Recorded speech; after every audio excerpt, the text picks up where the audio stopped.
All we got is us look down the bench like it's championship or bust. Next man up.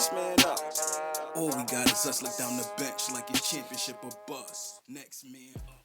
What up, y'all? What up, y'all? Welcome to Bucket for Bucket Podcast. I am your host, Rem. Back in the building. We are back in the office after vacation. I appreciate your patience for sitting out with me while I was on vacation. Live from NOLA. I had to tap in with y'all after Game 7, and I appreciate y'all. But before we do get into any of the discussions, I need you to please hit that follow button, hit that like button. Please share with a friend and subscribe. Turn on your notifications for Bucket Podcast. You can follow us at B4 Bucket Podcast on all platforms. That's TikTok, Twitter, Instagram, YouTube. And you can follow me, the host, Rem, at Real Remedy Music on all of those same platforms as well. But like I said, we are here to discuss the NBA, and then there were two. Might not have been the two that y'all predicted and wanted to see, but then there were two, Denver and Miami Heat. They are chilling and they waiting.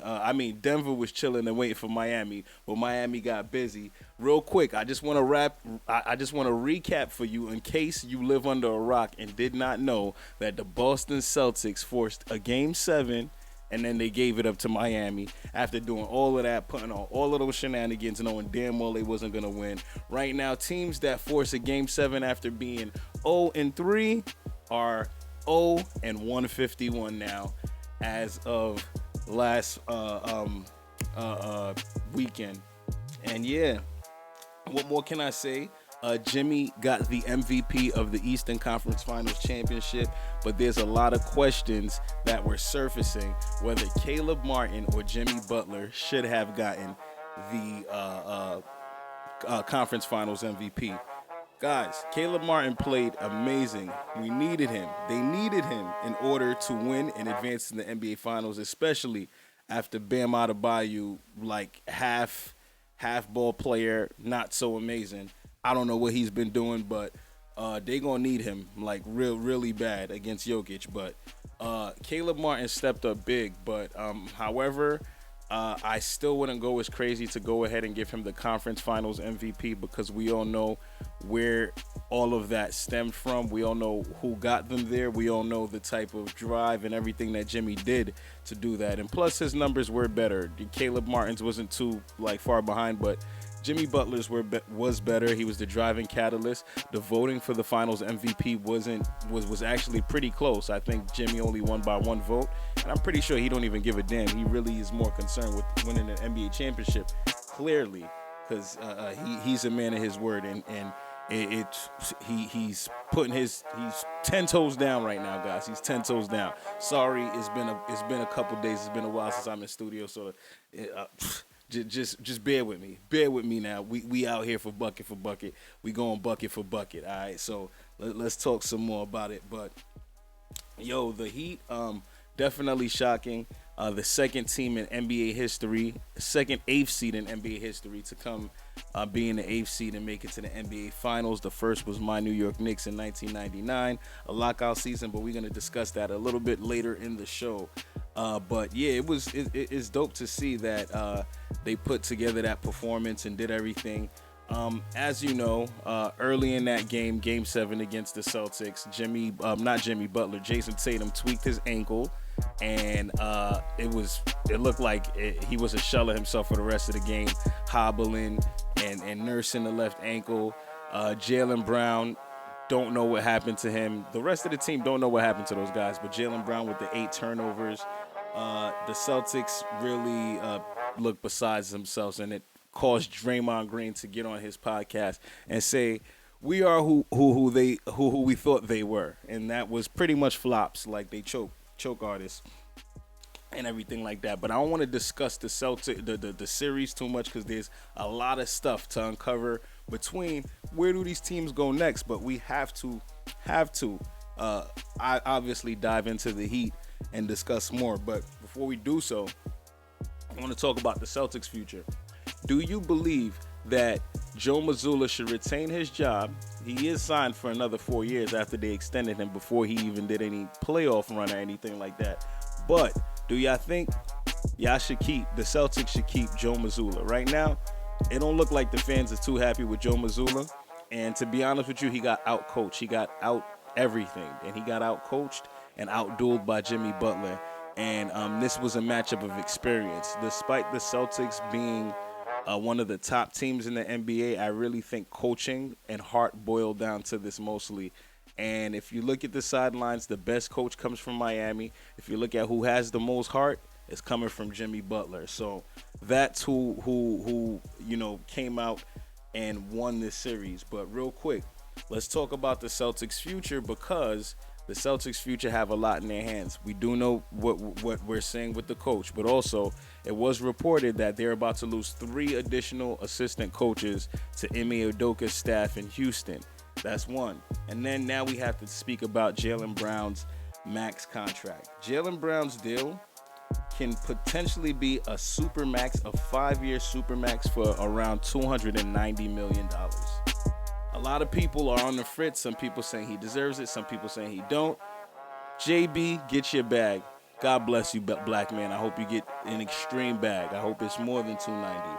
But you got to realize the way these new CBAs, collective bargaining agreements, and all these new contracts are going, this is going to be the going rate for guys of Jaylen Brown's talent and caliber, which is, and it's not crazy to say, but there's going to be a lot of contracts that's going. I want to know if Victor Wembanyama is probably going to be the first potential athlete to sign a $1 billion contract, because the way that the money's going, it's like, it's I'm being excessive with $1 billion, but like seriously, like $500 million, that's not that far away. Guys are signing $300 million contracts. The $500 million and the 800, like, it's coming soon, guys. It's gonna come soon within the next 10 years, and I don't know what to tell you. But let's talk about Jaylen Brown's potential supermax deal. So year one, how would that go? Let's go year by year, because it'll be a 5-year deal. So year one would be $50 million. Year two would be $54 million. Year 3 would be $58 million. Year 4 will be $62 million, and year 5 will be $66 million. That's all around $290 million, and I'm pretty sure there's incentives and other stuff in that. But that's a hefty fucking bag, man. And the Celtics are gonna have some decisions to make. I know a lot of people are floating around ideas of trading Jaylen Brown to the Portland Trailblazers for Dame, or trading him to the Warriors, or there's a whole bunch of stuff. I do believe that the Celtics would trade him. I'm on the record saying I would love Jaylen Brown to come to the New York Knicks in free agency. No trades or anything like that, but that's what the going rate is going to be for Jaylen Brown and the top tier talent. So those teams better be ready to come out of pocket. But again, I don't want to speak too much about the Celtics, because I fucking hate the Celtics anyway. And I'm happy to see y'all take y'all L. So bye-bye. See y'all in Cancun or Tulum or wherever the hell y'all want to go. But it's not the NBA Finals, guys. Y'all are not going to the Finals, Boston. Goodbye. Let me stop being a hater. But I'm going back to the Heat. I want to go right back to the Heat and discuss the Heat, because they are the Eastern Conference champions. We shouldn't be talking about no losers or nothing else like that. But Jimmy Butler, again, he willed the Heat to another one. I believe this is their 3rd conference finals in the 4 years that he's been here. Their 2nd NBA Finals appearance. I have a hot take, a real hot take at the end of the show that y'all gonna want to stay tuned, because we're gonna be discussing the top 5 players in Miami Heat history, their short history. But we'll see if y'all agree with my picks. But I'm gonna see what y'all saying. I'm gonna see what y'all saying and how y'all feel about that. But yeah, Jimmy Butler did the damn thing, and he has advanced the Miami Heat. And Jimmy Butler is a man. He's a businessman, man, because right after this series, right after Game 7, Jimmy Butler, he trademarked Hemi Butler, and he has a new brand on the way to add to Big Face Coffee. And he has Hemi Butler on the way with, I believe it might be some drinks or some athletic gear and stuff like that, T-shirts and stuff like that. But shout out to Hemi for not only being him, but also making some money off of this, or off of being him, and trademarking Hemi Butler and everything like that, and being a astute businessman to get your money while you are also on the national stage. So shout out to him for taking full advantage of this, man. I fully support it and I love it. My question to you guys: is Eric Spoelstra the best coach in the NBA right now? Is he? I want y'all to drop it in the comments, but I'll go ahead and I'll answer. Currently, yes, he is. Until Pop says anything else, until further notice, Eric Spoelstra right now is the best coach in the NBA. He's taken the Miami Heat on 3 separate occasions. Well, he's been to the finals more than 3 times, but he's taken 3 way completely different teams to the NBA Finals, and I think that's huge. Like, just dealing with different egos, different talents, different perspectives, and everything like that. At one point in 2010, LeBron James and Dwayne Wade wanted Eric Spoelstra fired. Like, they didn't want him to be their coach. And they also didn't want Pat Riley to be their coach. People don't like to be coached hard. They don't like to be coached tough and stuff like that. But Eric Spoelstra and the Miami Heat culture, they are 10 toes down. They are what a culture is supposed to be. They embody that workers grind. That it is exactly what Pat Riley brought to New York in the 90s, and exactly what he has brought to Miami and continued to last throughout the decades with his style of coaching and raising a culture and everything like that. And it's extremely successful. So hats off to those guys. They doing a damn thing. But to answer your question, yes. To answer my question, yes, I do believe Eric Spoelstra is currently the best coach in the NBA, hands down. He has some ways to go. He's 4 wins away from bringing another title to the Miami Heat, and that could be huge.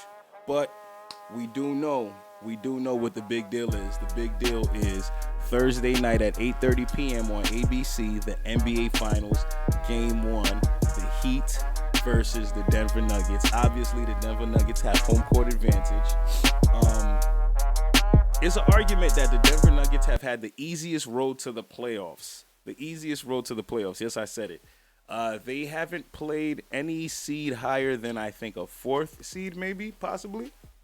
And, not shitting on them, but they haven't really had real challenges. So they could, if they do this the right way as the number 1 seed, they should just sweep the Miami Heat. But we know that the Miami Heat are not like that. They're not just going to go quiet, and they're not going to just, take lumps like that. So I need to know that the Miami Heat is not playing around. So I will take the experience over anything. I know that Denver has a lot more talent, but the experience is on Miami's side, not only with the coaching, but also the players that were here a couple years ago in the finals. So that could be huge for them in taking this series. They're going to need to play tough. They're going to need to play almost perfect basketball for 48 minutes, 4 times.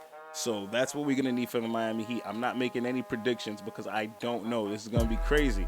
I made a prediction on Prize Picks Gurus to face. I said Miami's going to get smacked in 5. But after further review, I can't stand down on that. I had to recant that because of the fact that Miami has too much grit and all of the above. The regular season, the Heat versus the Nuggets took that 2-0. But we cannot take that. We cannot take the regular season as the conclusion to everything.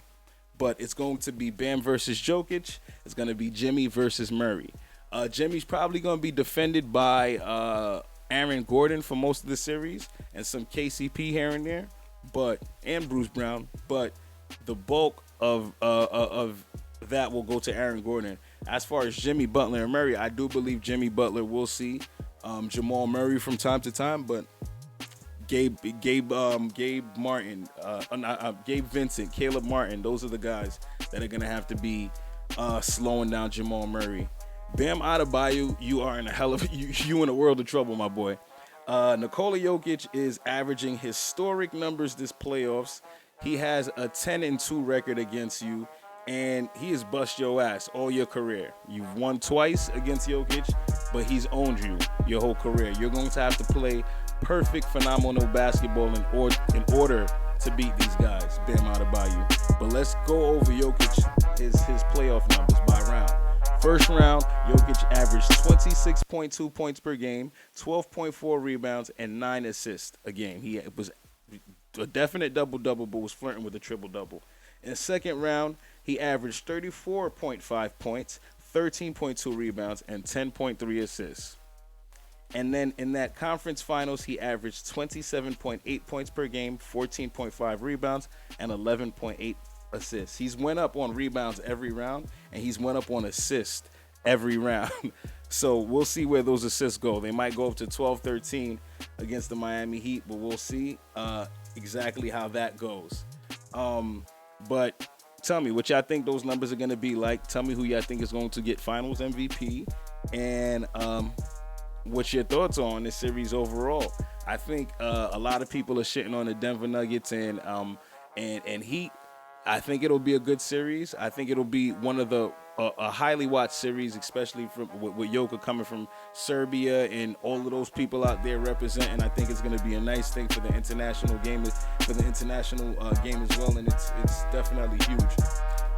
As for the Heat, Pat Riley, this is his 19th NBA Finals. He's been in like 25% of the NBA Finals in league history. He has 3 NBA Finals as a player. His 10th time, his 10 NBA Finals as a coach, and this is his 6th time in the NBA Finals as an executive. Huge. Shout out to a Hall of Fame career. Definitely going to be a great series. I'm looking forward to this. It's not like a lot of flashiness. We have Jimmy Butler, who was the 30th pick in 2011, and then we have Nikola Jokic, the 41st pick in 2014, and they are leading their teams to try to get 4 more and bring history to their organization. So that's huge. I want to shout both of them out again. Game 1 is Thursday at 8:30 p.m. Please tap in. Tell me your thoughts. And let's break it down from there. But I'm done. I'm tired of talking about, no. I'm not tired of talking to y'all. I promise you I'm not tired of talking to y'all. But I do got a couple of hot topics for y'all. And I got a couple quick buckets for y'all. We're going to share these quick buckets with y'all. Not going to take too long. But Shannon Sharp is leaving FS1. I know this is a little bit off of the NBA, but he has discussed NBA a lot these last couple years with Skip Bayless on FS1, but Shannon Sharp has reached a buyout with FS1, and he is parting ways with Skip Bayless after the NBA Finals. So this is happening fairly quick. You can tell that obviously their relationship has been up and down on the rocks because Skip Bayless does tend to say a lot of crazy-ish. But the last one that I could remember was after the DeMar Hamlin issue. Skip Bayless's insensitive tweet, and Shannon Sharp not showing up to work the next day. I'm not saying that stemmed from this, but I'm also saying that was one of the straws. I felt like that was one of the straws. Also, his comments about Tom Brady and Shannon Sharp having to retire early at 35 and didn't have the same juice that Tom Brady has. Like, Skip Bayless, he be getting crazy with his words at times. But, hey, it's over for them. That marriage is over. They definitely put together great TV. Great times and everything, but let's see what's next for both of them. Let's see what's next for FS1 and Undisputed, and let's see what's next for Uncle Shay, man. What's Uncle Shay gonna do? Is he gonna go to ESPN? Is he gonna go to Showtime? Is he gonna do his own thing? But we'll see. He's big enough to do his own thing, so we'll see how we go. Next quick bucket: Bob Myers stepping down as Golden State. He steps down as Golden State's executive, and it was an emotional time, but he definitely sounded like he just wants to be with his family. He's tired after the 11 years. In 11 years, he bought 4 rings. I want to say it's a very successful time for Bob Myers. And Knicks fans know he is not coming to New York City, because that brings me to my next quick bucket, is that Scott Perry and the New York Knicks have parted ways. Scott Perry's contract expires sometime in June or July, and they will not be renewing that. He was the last of the Mohicans with the whole Phil Jackson era, the other losers and everything like that. So, happy to see him go. It doesn't matter, really doesn't matter, but I like to see who fills in for him and who plays that role. But right now, I want to say the organization that we have is been doing a decent job and putting together a solid playoff team to hopefully get to the next step. And we'll see how we're going to see how that plays out, how that all plays out. My next hot take, Boogie Cousins. He's out in Puerto Rico doing his thing. He's going crazy. I only brought this up because Boogie Cousins should have been playing ball in the NBA this year, along with Dwight Howard and some guys. Some of you teams are bugging out because y'all didn't put these veterans on y'all bench and acting like y'all couldn't have used them in the playoffs. But now look at y'all. Y'all looking stupid in Cancun or Tulum or wherever you go for your off seasons. But y'all looking real stupid. That's all I'm going to say. That's my take on that. What else do we have for y'all? I do have a couple questions and a couple things that I want to put out there after these quick buckets. But my bad. I almost forgot this quick bucket. Scottie Pippen versus MJ. Years after, man. Scottie Pippen is looking real bitter right now, and everybody's saying Scottie Pippen is bitter because MJ's son is dating his ex-wife. And that's personal stuff, man. Whatever the situation is, Scottie does sound bitter. He does sound bitter, but in a sense, Scottie Pippen does have a point, guys. He really does have a point in the sense of saying that MJ was it's not that he was a bad player, but he wasn't the greatest guy that you would want to be on your team. You're losing games, you're chucking up shots, and he was an amazing talent. But please don't forget, they started winning once Scottie Pippen and Phil got there. Like you need the help, guys. It's not one man who does anything. The stories are great. I love to see everything with it, but I feel like there's this glorification of MJ, and it's like an over glorification where we think that he does no wrong, or he's never done wrong, or he doesn't have any like flaws in his game or any error like that. And it's crazy to me, but Scottie Pippen has a point. It's just bad fucking timing because MJ's son is fucking your ex-wife. So it's bad. It looks bad. So MJ wins another one. He's 7-0 now in the finals. And that's all I got to say for that. The coaching carousel. Here's where I'm going to end it. I'm going to end it with the coaching carousel because the coaching carousel is looking crazy. Nick Nurse is now the 76ers coach. And as of today, Monty Williams has signed with the Detroit Pistons, and he is a highest paid coach right now. I believe his contract is a 6-year that could go up to 8 years with incentive. And it's a $72 million deal that can go up to $100 million, and that's never been done as a coach. So right now, the coaching vacancies that are left are only the Suns and the Raptors. We do have the Rockets. Ime Udoka has accepted the job. For the Bucks, Adrian Griffin accepted the job. For the Sixers, Nick Nurse. For the Pistons, Monty Williams. And now we just wait the Suns and the Raptors to see what they will do with their free time. What else? That is all I have, man. This is a pretty long episode. I got to talk to y'all. I definitely missed y'all for a little bit. I took some time off, just to be in NOLA and everything like that. But this was dope just to chop it up with y'all. I hope y'all enjoy the NBA Finals. Oh, yeah, another hot bucket.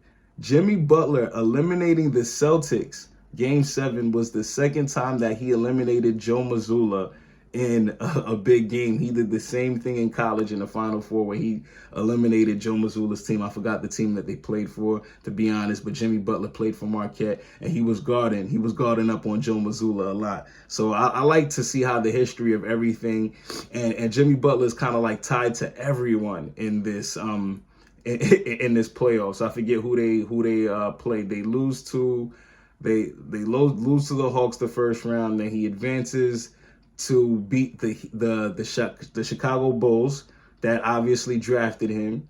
Then he goes in, plays the Milwaukee Bucks, the number 1 seed, takes out a number 1 seed. Then he goes and sees the Knicks, takes out the Knicks. The Knicks were at some point a favorite. You got to look at that. I think that's pretty huge, man. So shout out to them. Shout out to everybody. It's been an amazing playoffs right now, but like I said, and then there were 2. So let's stay tuned. Tap in. This is Bucket for Bucket Podcast. I'm your host, Rem. I will definitely tap in with y'all after game 1. Peace.